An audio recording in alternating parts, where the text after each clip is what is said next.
தேர்தலுக்காக தான் அவங்க கூட்டணியா அமைச்சிருக்காங்க. சர்க்கஸ் முடிஞ்சதை எப்படி கூடாரத்தை பிரிச்சு விடாங்களோ அதே மாதிரி தேர்தல் பிடிச்சதோ இவங்க மறுபடியும் ஆளுக்கு ஒரு பக்கமாக பிரித்து தங்களுடைய நாடகத்தை கண்டினியூ பண்ணுவாங்க. என்டிஏ சர்க்கஸ் ரிங் மாஸ்டர் தான் பாஜக. உங்களுடைய அரட்டல் மிரட்டலுக்கு பயப்படாங்க. அடிமையும் இல்ல, கோழையும் இல்ல. தைரியமாக உங்களை எதிர்கொள்வோம். எல்லாருக்கும் எல்லாம் என்பதை வெறும் வாய் வார்த்தைகளால் சொல்லாம ஒவ்வொரு தனிப்பட்ட நபருக்கும் என்ன தேவை என்பதை உன்னிப்பா பார்த்து திட்டங்களை செயல்படுத்தி கொண்டிருக்கிறோம். வைத்திருக்கக்கூடிய கூட்டணியை மக்கள் முன் அம்பலப்படுத்தி அவங்களுக்கு தோல்வியை நாம பரிசாக தந்தாக வேண்டும். தேர்தல் கூட்டணியோட ஆயுட்காலம் ரொம்ப குறைவு. ஆனா திமுக தலைமையிலான நம்ம கூட்டணி அதை உடைச்சிருக்கிறோம். சாதனை திட்டங்களை மட்டுமல்ல, கூட்டணியிலும் நாம் மறுநாள் படைச்சிருக்கிறோம். இப்போது புதிய அறிமுகம் ஆச்சி ஹோட்டல் சாம்பார் 50 கிராம் ரூபாய் 20 மட்டுமே. கோவை மண்ணில் நான் காலையில கால் வச்சதுமே ஏனுங்க தலைவரை சௌக்கியமான கேட்டு பாசத்துல நிறைச்சிட்டீங்க. அதுலயும் கல்லூரி மாணவிகள் குடும்பங்கள்னு எல்லோரும் நாம தான் ஜெயிப்போம், நாம மட்டும்தான் ஜெயிப்போம்னு சொல்லி 200% 200% வெற்றியை உறுதிப்படுத்திட்டாங்க. இந்த கோவை மண் பகுத்தறிவு பகலவன் தந்தை பெரியார், பேரறிஞர் பெருந்தகை அறிஞர் அண்ணா, முத்தமிழறிஞர் நம்முடைய தலைவர் கலைஞர் ஆகியோருடைய வாழ்க்கை வரலாற்றில் முக்கியமான ஊர் இந்த ஊர். பெரியாரை அண்ணா சந்திச்சது இந்த கோவை மண்டலத்தில் தான். தலைவர் கலைஞரை எம்ஜிஆர் சந்திச்சதும் இந்த மாவட்டத்தில் தான். இந்தி திணிப்புக்கு எதிரான போர்ல பொள்ளாச்சி நிகழ்வை யாரும் மறக்க முடியாது. அப்படிப்பட்ட இந்த கோவை மண்ணில கழகத்தின் வேறுகளாக, கழகத்துக்கும் மக்களுக்குமான உறவு பாலமாக, கழக வெற்றிக்கான அடித்தளமாக இருக்கிற வாக்குச்சாவடி குழுவினரான உங்களை எல்லாம் சந்திப்பதில் நான் மகிழ்ச்சி அடைகிறேன். மேற்கு மண்டல பாக முகவர்கள் பயிற்சி கூட்டத்தையே மாபெரும் மாநாடு போல சிறப்பாக ஏற்பாடு செஞ்சிருக்கிறார் நம்முடைய ஆரியூர் சகோதரர் செந்தில் பாலாஜி அவர்கள். இவருடைய இந்த ஆற்றல் தான் எதிரிகள் பலருடைய தூக்கத்தையே கெடுக்குது. செந்தில் பாலாஜிக்கு அவங்க கொடுத்த குடைச்சல்களை வச்சு இவர் எந்த அளவுக்கு எதிராளிகளுக்கு சிம்ம சொப்பனமாக இருக்கிறார் என்பது தெரியும். செந்தில் பாலாஜி அவர்கள் அனுபவிச்ச தொல்லைகள் மாதிரி வேற யாரும் அனுபவிச்சிருக்க மாட்டாங்க. மிரட்டலுக்கு பயந்து முதுகு வளைஞ்சு குப்பிடு போடுறவங்களுக்கு இடையே இவர் எந்த மிரட்டலுக்கும் பயந்து அடிபணியல. நெருக்கடிகளுக்கு தலைவணங்காம நெஞ்சுரத்தோட எல்லாத்தையும் எதிர்த்து நிற்கிறார் செந்தில் பாலாஜி அவர்கள்.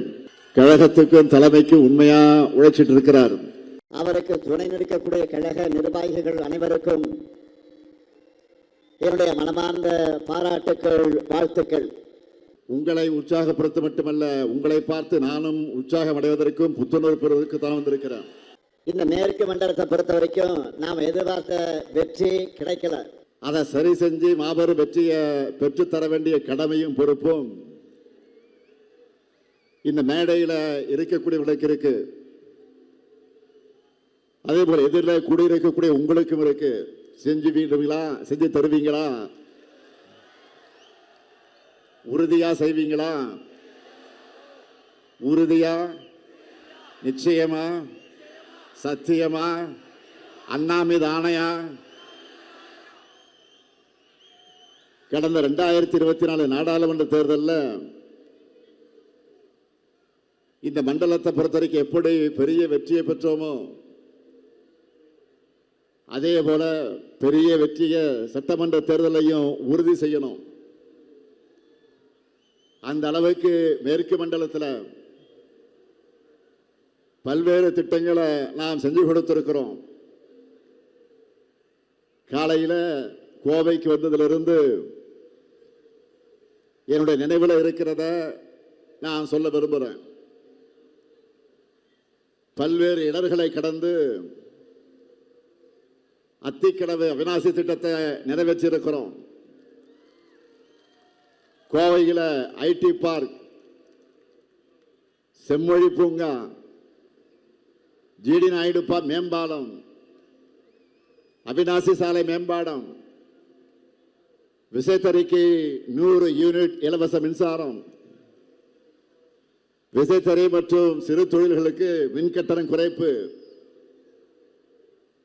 விசைத்தறியை நவீனப்படுத்த நிதி ஒதுக்கீடு, சாலை இல்லாத கோயில்களுக்கு சாலை வசதிகள்.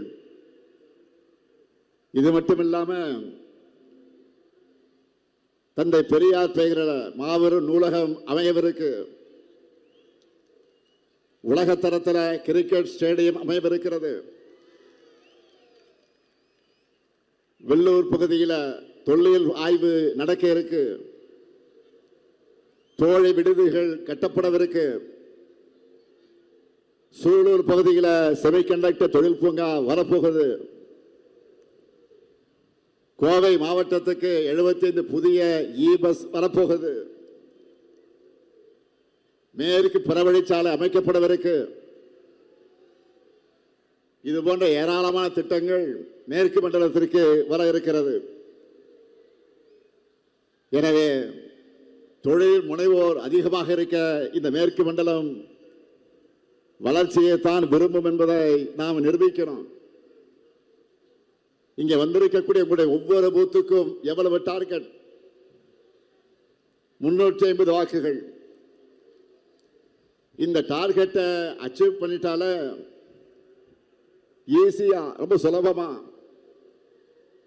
2,60,00,000 வாக்குகளுக்கு மேல் நாம் வாங்கிடலாம்.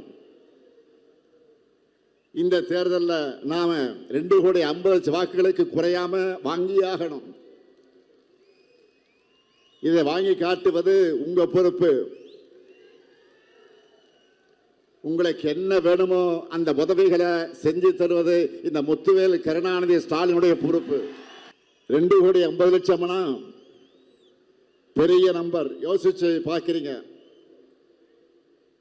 இதை யோசிச்சு யாரும் ஷாக் ஆகிடாதீங்க. ரொம்ப சுலபமா சொல்றேன். இங்க வந்திருக்கக்கூடிய ஒவ்வொருத்தரும் ஆளுக்கு 40-50 வாக்குகளுக்கு பொறுப்பேற்றுக்குங்க. நீங்க ஒவ்வொருத்தரும் உங்களுக்கு செட் பண்ணி இருக்கக்கூடிய டார்கெட்டை அச்சீவ் பண்ணிட்டாலே போதும். நான் சொன்ன நம்பர் வந்துடும். 200 தொகுதிகள் நிச்சயம். 200 தொகுதிகளுக்கு கூடுதலாகவும் வெற்றி பெறுவதுதான் நம்முடைய லட்சியம். அடுத்து 2 மாசம் உங்களுக்கு சரி எனக்கு சரி நோ ரெஸ்ட், ஓய்வு என்பதே கிடையாது. ஒவ்வொரு வாக்காளரையும் நீங்க எல்லாரும் குறைஞ்சது 5 முறையாவது நேரில் சந்திக்கணும். ஏன் சொல்ல தெரியுமா? என்னதான் வாட்ஸ்அப், இன்ஸ்டாகிராம் இப்படி புது புது ஊடகங்கள் வந்தாலும் ஒருத்தருடைய வீட்டு படியேறி போய் அவங்க கிட்ட கையெடுத்து கும்பிட்டு பணிவா வாக்கு கேட்கிற பிரச்சாரத்துக்கு எதுவுமே ஈடாகாது. ஆன்லைன் ஆன்ஃபீல்டு ரெண்டுலையும் திமுகவின் செயல்பாடுகள் தான் நிறைஞ்சிருக்கணும். பரம்பரையா திமுகவுக்கு வாக்களிக்கிற குடும்பமாக இருந்தாலும் சரி, இதுவரை நமக்கு வாக்களிக்காத குடும்பமாக இருந்தாலும் சரி, பிரச்சாரத்தின் கடைசி நிமிடம் வரை மக்களை நாம மீட் பண்ணிக்கிட்டே இருக்கணும். சாதனைகளை சொல்லி வாக்குறுதிகளை சொல்லி வாக்கு கேட்டுக்கொண்டே இருக்கணும். இதை நீங்க ரிப்பீட் மோடில் செய்யணும். அப்பதான் நம்முடைய வெற்றியும் ரிப்பீட் ஆகும். தேர்தல் அன்றைக்கு பூத்துக்கு வந்து வாக்காளர்கள் நமக்கு வாக்களிக்கிற வர ஓய்வே இருக்கக்கூடாது. வீடு வீடாக போய் பணிவா கனிவா மரியாதையா நட்பா அணுகணும். ஏன்னா என்றைக்கு மக்கள் தான் நமக்கு எஜமானர்கள், நாமெல்லாம் அவருடைய சேவகர்கள். மக்களை சந்தித்து அவங்க குறைகளை கேட்டு அவருடைய இன்ப துன்பங்கள்ல கூடவே நிற்கிறதுனால தான் தேர்தலில் அவங்களும் நம்ம கூட நிற்கிறாங்க. 75 ஆண்டு கால திமுக வலிமையாக இருப்பதோடைய ரகசியம் இதுதான். நம்முடைய திராவிட மாடல் ஆட்சியில் இந்தியாவில் எந்த மாநிலமும் செய்ய முடியாத அளவுக்கு ஏராளமான திட்டங்களை அவன் செஞ்சுட்டு இருக்கோம். பெண்களை எடுத்துக்கிட்டா மாதம் 1000 ரூபாய் மகளிர் உரிமை தொகை, மகளிர் விடியல் பயணம் போன்ற திட்டங்கள். மாணவர்கள் எடுத்துக்கிட்டா புதுமை பெண் தமிழ் புதல்வன் மூலமா கல்லூரி மாணவ மாணவியருக்கு மாதம் 1000 ரூபாய் தரோம். நான் முதல்ல திறன் பயிற்சிகளை கொடுக்கிறோம். இப்போ லேப்டாப் கொடுத்துக்கிட்டு இருக்கிறோம். மருத்துவத்துறை எடுத்துக்கிட்டா மக்களை தேடி மருத்துவம் இன்னும் காப்போ நம்மை காக்க 48, நம்மை காக்கும் 48, நலம் காக்கக்கூடிய ஸ்டாலின் போன்ற பல்வேறு திட்டங்கள் இருக்கு. ஒவ்வொரு துறையா எல்லாவற்றையும் பட்டியலிட்டு சொன்னா அதுக்கே ஒரு நாள் ஆகிடும். என்கிட்ட அவ்வளவு பெரிய லிஸ்ட் இருக்கு. இதுதான் திராவிட மாடல். உங்களுக்கு ஒரு புத்தகத்தை கொடுத்திருக்கிறோம். அந்த புத்தகத்தில் நம்முடைய சாதனைகள் பெரிய பட்டியல் இருக்கு. அதை முதல்ல படிச்சு தெரிஞ்சுக்கணும். அதன் பிறகு மக்களுக்கு கொண்டு போகணும். இது எல்லாத்தையும் தமிழ்நாட்டில் இருக்கக்கூடிய ஒவ்வொரு வீட்டுக்கு ஒவ்வொரு குடும்பத்துக்கு சென்று சேர்த்து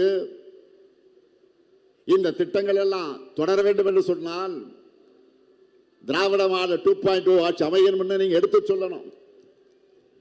அவங்களுடைய நம்பிக்கையை பெறணும். அந்த நம்பிக்கையை தேர்தலில் வாக்குகளாக மாறணும். இதுதான் உங்க கடமை.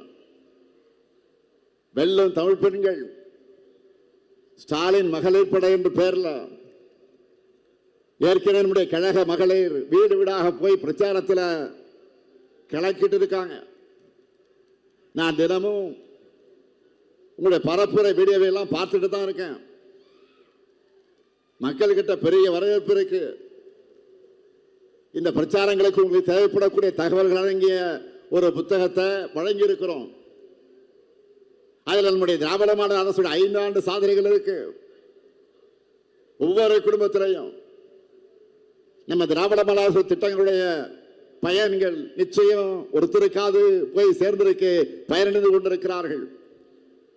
அதனால் நம்பிக்கையோடு பிரச்சாரம் பண்ணுங்க. அடுத்து 2 மாசத்துக்கு எந்த பக்கம் திரும்பினாலும் எந்த வீட்டுக்குள்ள நுழைஞ்சாலும் அங்க திமுகவும் உதயசூரியன் தான் இருக்கணும். தெருமுனை கூட்டங்கள், திண்ணை பிரச்சாரங்கள், சமூக வலைதளங்கள்ல நிகழ்த்தக்கூடிய பிரச்சாரம் எல்லாத்தையும் நாம தான் முத்திரை பதிக்கணும். எல்லாருக்கும் எல்லாம் என்பதை வெறும் வாய் வார்த்தைகளால் சொல்லாம ஒவ்வொரு தனிப்பட்ட நபருக்கும் என்ன தேவை என்பதை உன்னிப்பா பார்த்து திட்டங்களை செயல்படுத்திக்கிட்டு இருக்கிறோம். வளர்ச்சி என்றாலே பிடிக்காத ஒரு கட்சியா பாஜக இருக்கு. மக்கள் அவங்களை தொடர்ந்து புறக்கணிக்கிறாங்க. அதனால அதிமுகவை தன்னுடைய கிளை கழகமாக மாற்றி அதில் முன்னேறி வரலாம்னு நினைக்குது பாஜக. பிரதமர் மோடி அவர்கள் திடீர்னு அம்மையார் ஜெயலலிதா புகழ்பாட ஆரம்பிச்சிருக்கிறார். எந்த அம்மையார் ஜெயலலிதாவை புகழ்கிறார்? குஜராத் மோடியா? இந்த லேடியான சவால் விட்ட அம்மையார் மேல திடீர் பாசம் இன்றைக்கு மோடிக்கு வந்திருக்கு. மாண்புமிகு பிரதமர் மோடி அவர்களே, அம்மையார் ஜெயலலிதா விட்ட சவால் உங்களுக்கு மறந்து போச்சா? இல்ல இந்தியாவிலே அதிமுக அரசாங்கம் தான் ஊழல் அதிகமாக நடக்க அரசாங்கம்னு உங்களுடைய நம்பர் 2 அமித்ஷா பேசினார, அதை மறந்துட்டீங்களா? நீங்க மறந்திருக்கலாம். ஆனா இது எதையுமே தமிழ்நாட்டு மக்கள் மறக்கல. இதையெல்லாம் மறந்துட்டு அல்ல, மறைத்து விட்டு பிரதமர் பேசுவது எதுக்காக என்று கேட்டால், ஒன்றிய பாஜகவோட 12 ஆண்டு கால ஆட்சியில தமிழ்நாட்டுக்கு எதுவும் செய்யல. சொல்லிக்கொள்ள சொந்தமான சாதனை இல்லாத காரணத்தால் தான் நம்ம ஜெயலலிதாவுடைய புகழ்பாடுன வாக்குகளா வருமானு பார்க்கிறார். எலெக்ஷன் வந்துருச்சு என்று கூட பார்க்காம தமிழ்நாட்டுக்கு எந்த சிறப்பு திட்டத்தையும் பட்ஜெட்ல அறிவிக்க மனமில்லாத உங்களுடைய நடிப்பை தமிழ்நாட்டு மக்கள் நிச்சயமாக நம்ப மாட்டாங்க. பிரதமர் மோடி அவர்களே, மாண்புமிகு பிரதமர் மோடி அவர்களே, தமிழ்நாடு உங்ககிட்ட கேட்கிறது என்ன தெரியுமா? தென்னிந்தியாவின் மான்செஸ்டராக இருக்கக்கூடிய கோவைக்கு மெட்ரோவுக்காக ஏன் அனுமதி தரல? கோயில் நகரமான மதுரை மெட்ரோவுக்கு அனுமதி கொடுத்துட்டீங்களா? திருச்சி மெட்ரோவுக்கு அனுமதி வழங்க எது தடுக்குது? உங்களுடைய கேபினட் மீட்டிங்ல அகமதாபாத் மெட்ரோவுக்கு அனுமதி கொடுக்க நீங்கள் தமிழ்நாட்டுக்கு மெட்ரோ திட்டத்திற்காக ஏன் அனுமதி கொடுக்க மறுக்கிறீங்க? இது உங்கள் கண்ணுக்கு தெரியலையா? எங்களுடைய கோரிக்கைகளையும் தமிழ்நாட்டுக்கு ஒன்றிய பாஜக செஞ்சிருக்கக்கூடிய துரோகங்களையும் ஓரவந்தர்களையும் நான் தொடர்ந்து சொல்லிக்கிட்டு இருக்கிறேன். அதுக்கெல்லாம் உங்கள் பதில் என்ன? ஓசூர் விமான நிலையத்துக்கு அனுமதி எங்க? சென்னை மெட்ரோ ரயில் திட்டத்திற்கான முழுமையான நிதி எப்போ தருவீங்க? பள்ளி குழந்தைகளுக்கு சேர வேண்டிய 3500 கோடி ரூபாய் SSA நிதியை தராமல் இழுத்திருப்பதற்கு என்ன காரணம்? ஜல்ஜீவன் இயக்கத்திற்கான மானியத்தை 3548 கோடி ரூபாயை எப்போ தருவீங்க? ஊரக உள்ளாட்சி அமைப்புகளுக்கு தர வேண்டிய 2246 கோடி எப்போ தருவீங்க? ஒன்றிய அரசு திட்டங்களுக்கு தர வேண்டிய நிதியை கூட ஏன் தராமல் நிறுத்தி வச்சிருக்கீங்க? GST-ஆல தமிழ்நாட்டுக்கு இந்த ஆண்டு 9600 கோடி ரூபாய் இழப்பு ஏற்பட போகுது. இது அநியாயம் இல்லையா? ரிசர்வ் பேங்க்ல தமிழ்நாடு அக்கவுண்ட் இருந்த 1079 கோடி ரூபாயை ஒன்றிய அரசு பிடித்து செஞ்சது சரியா? தமிழ்நாடு மின்பகிர்மான கழகத்துக்கு 16,290 கோடி ரூபாய் இழப்பீட்டு நிதி வழங்கினது நிபந்தனை விதிச்சு கூடுதல் சுமை ஏற்றுவது சரியா? இதையெல்லாம் செயற்கையான நிதி நெருக்கடி சொல்லாம வேற என்ன சொல்றது? தமிழ்நாட்டின் மீது வன்மத்தோடு இப்படிப்பட்ட அநியாயங்களை செய்யக்கூடிய பாஜகவோடு தான் கூட்டணி வைத்துக் கொண்டு மாபெரும் துரோகியா இன்றைக்கு உருவெடுத்திருக்கிறார் எதிர்க்கட்சி தலைவர் பழனிசாமி அவர்கள். தமிழர் விரோதிகளும் தமிழின துரோகிகளும் வைத்திருக்கக்கூடிய இந்த கூட்டணியை மக்கள் முன் அம்பலப்படுத்தி அவங்களுக்கு தோல்வியை நாம பரிசாக தந்தாக வேண்டும். இதுதான் நம்ம முன்னாடி இருக்கக்கூடிய முதல் கடமை. பொதுவா தேர்தல் கூட்டணியோட ஆயுட்காலம் ரொம்ப குறைவு. ஆனா திமுக தலைமையிலான நம்ம கூட்டணி அதை உடைச்சிருக்கிறோம்.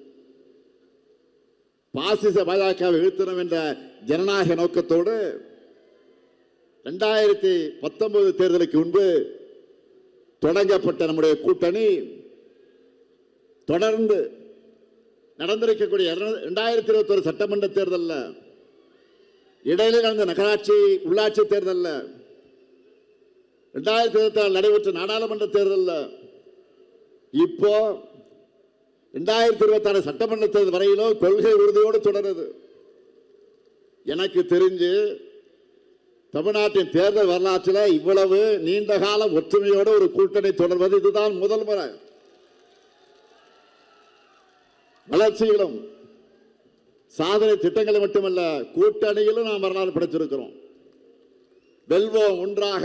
ஒவ்வொரு கூட்டத்திலும் ஏன் சொல்றேன்னா, கொள்கையிலும் வெல்வோம் ஒன்றாக என்ற பொருளையும் சேர்த்துத்தான் அப்படி சொல்றேன். அண்மையில் எதிர்க்கட்சி தலைவர் திரு பழனிசாமி அவர்கள் என்ன பேசினார்னு பார்த்தீங்களா?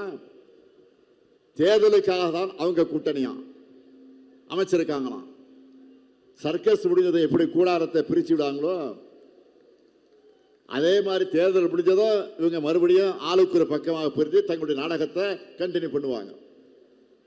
இப்படிப்பட்ட NDA சர்க்கஸ் ரிங் மாஸ்டர் தான் பாஜக. அவங்க சொன்னபடி தமிழ்நாட்டு மக்கள் முன்னால் வித்தை காட்டுபவர்தான் பழனிசாமி. பழனிசாமி அவர்கள் தான் என்ன பேசணும், தான் என்ன பேசணும் தெரிஞ்சுதான் பேசுறாரான்னு எனக்கு புரியல. அவர் லேபரா ஜாயின் பண்ணி இருக்கக்கூடிய ஓனரோட தலைமையிலான கூட்டணி கொள்கை இல்லாத கூட்டணி, சந்தர்ப்பாத கூட்டணி. அதை அவரே மக்கள்கிட்ட ஒப்புத வாக்கியமாக கொடுத்திருக்கிறார். 10 தோழி பழனிசாமி அவர்களை நீங்கள் மைண்ட் வாய்ஸ் நினைச்சு சத்தமா பேசிட்டீங்க. NDA கூட்டணி தேர்தலுக்காக அமைக்கப்பட்ட கூட்டணி மட்டுமல்ல, வாக்குகளிலிருந்து தன்னையும் சொந்தக்காரங்களையும் காப்பாற்றிக் கொள்ள பழனிசாமி சுயநலத்தோடு இணைந்திருக்கக்கூடிய கூட்டணி. எப்பெல்லாம் தனக்கு பிரச்சனை வருதோ அப்பெல்லாம் டெல்லிக்கு கார்ல போய் மாறி மாறி போய் சரணாகதி அடைகிறது அவருக்கு பழக்கமானது. நாம் அப்படியா ஒரு கொள்கையில உறுதியா நின்று போராடுகிறோம். இப்ப கூட பாருங்க, டெல்லி முதலமைச்சராக இருந்த அரவிந்த் கெஜ்ரிவால் மேல பொய் வழக்கு போட்டு சிறையில் அடிச்சாங்க. நேர்மையா நேர்வழியில தேர்தலை எதிர்கொள்ள துணிச்சல் இல்லாம கோடைத்தனமா நடந்துகிட்டாங்க. இன்னைக்கு என்ன தீர்ப்பு? அந்த வழக்கில் எந்த முகாந்திரம் இல்லைன்னு சொல்லி நீதிமன்றம் சொல்லிடுச்சு. மரியாதைக்குரிய அரவிந்த் கெஜ்ரிவால் அவர்களும் அவர் கட்சியை சார்ந்த மனிஷ் அகர்வாலும் சிறையில கழிச்சிருக்கக்கூடிய நாட்களை பாஜகவில் திரும்ப தர முடியுமா? மீண்டும் டெல்லியில் தேர்தல் நடத்த முடியுமா? இதே ஃபார்முலாவை தான் தமிழ்நாட்டில் செய்ய நினைக்கிறாங்க. தன்னுடைய ஏவல் அமைப்புகளை வச்சு நம்ம மிரட்ட பார்க்கிறாங்க. உங்களுடைய அரட்டல் மிரட்டலுக்கு பயப்படாங்க. அடிமையும் இல்லை, கோழையும் இல்லை. தைரியமாக உங்களை எதிர்கொள்வோம். அதனால்தான் மக்கள் மட்டுமில்லாம பல கட்சிகளும் நம்ம மேல நம்பிக்கை வச்சு நம்ம கூட்டணியில் இணைகிறாங்க. தேர்தலுக்கு தேர்தல் கூட்டணியில் இருக்கக்கூடிய கட்சிகள் எண்ணிக்கை குறைஞ்சிருப்பதை தான் பார்க்கிறோம். தேர்தலுக்கு தான் கூட்டணி கட்சி கொஞ்சம் குறைஞ்சிட்டு போவோம். அந்த வழக்கத்துக்கு மாறா நம்ம கூட்டணியின் பலம் மேலும் மேலும் அதிகரிச்சுட்டு போகுது. திமுக மட்டும் ஜெயிச்சா போதுன்னு நினைக்கல. யாரெல்லாம் பாஜகவின் தமிழ் விரோத அரசியல் எதிர்க்கிறாங்களோ அவங்க எல்லாரையும் ஒன்றிணைக்கணும். நாம எல்லாரும் ஒன்றிணைஞ்சு வெற்றி பெறணும்னு நினைக்கிறேன். திராவிடம், காந்தியம், மார்க்சியம், அம்பேத்கரியம், சிறுபான்மையினர் நலன், பிற்படுத்தப்பட்ட மக்கள் நலன், எல்லா குரலை கொண்ட மதச்சார்பற்ற ஜனநாயக சக்தியா இந்தியாவுக்கு எடுத்துக்காட்டா நம்முடைய கூட்டணி இருக்கு. கூட்டணி கட்சிகள் மக்களுக்காக வைக்கிற கோரிக்கைகளை மகிழ்ச்சியோடு நிறைவேற்றி கொடுக்கிற அரசாக நாம் செயல்பட்டுக் கொண்டிருக்கிறோம். அதனால்தான் நம்மை நாடி இத்தனை பேர் வராங்க. ஒரு ஆரோக்கியமான ஜனநாயகம் என்பது எல்லா தரப்பு குரல்களுக்கும் இடம் கொடுக்கக்கூடியதா இருக்கணும். அப்படித்தான் நம்மோட மதச்சார்பற்ற முற்போக்கு கூட்டணி இருக்கு. இங்க இருக்கக்கூடிய எல்லாருக்கும் தெளிவாக சொல்றேன், புரிஞ்சுக்குங்க. நாம போராடுறது நம்முடைய கழக வெற்றிக்கு கூட்டணி வெற்றிக்கு மட்டுமல்ல, தமிழ்நாட்டுடைய வெற்றிக்காக. பாஜகவின் டப்பா இன்ஜின் முன்னாடி தமிழ்நாட்டுடைய சூப்பர் ஃபாஸ்ட் இன்ஜின் ஒருபோதும் தலைகுனியாது. அதனால்தான் இந்த தேர்தல் வெற்றி பெற வேண்டியது தமிழ்நாடு அணியா டெல்லி அணியான்னு சொல்லி நான் பரப்புரை செய்கிறேன். இதுல ஜெயிக்க போறது நம்ம முதலச்சார்பற்ற முற்போக்கு கூட்டணி தமிழ்நாடு அணிதான். களத்தில் உழைப்போம், மீண்டும் வெல்வோம், மீண்டும் மீண்டும் வெல்வோம், வெல்வோம், வெல்வோம் ஒன்றாக. நன்றி, வணக்கம்.